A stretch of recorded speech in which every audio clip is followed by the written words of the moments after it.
To begin, launch the Snapchat app on your phone.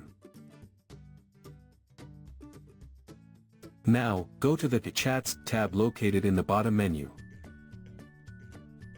Next, find the friend or account you want to mute, then press and hold their name or Bitmoji. From the pop-up menu, tap Chat and Notification Settings. Another menu will slide up from the bottom. Select Notification Settings.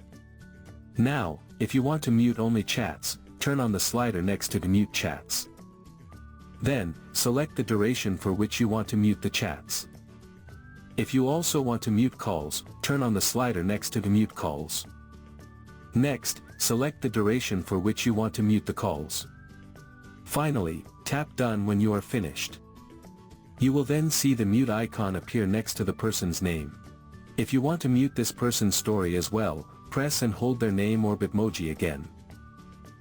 From the pop-up menu, tap Story Settings. Now, turn on the slider next to Mute Story. From the confirmation window, tap Mute.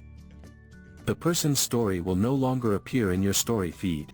Muting someone lets you avoid their chats or stories without unfollowing or blocking them, keeping your feed and notifications clutter-free.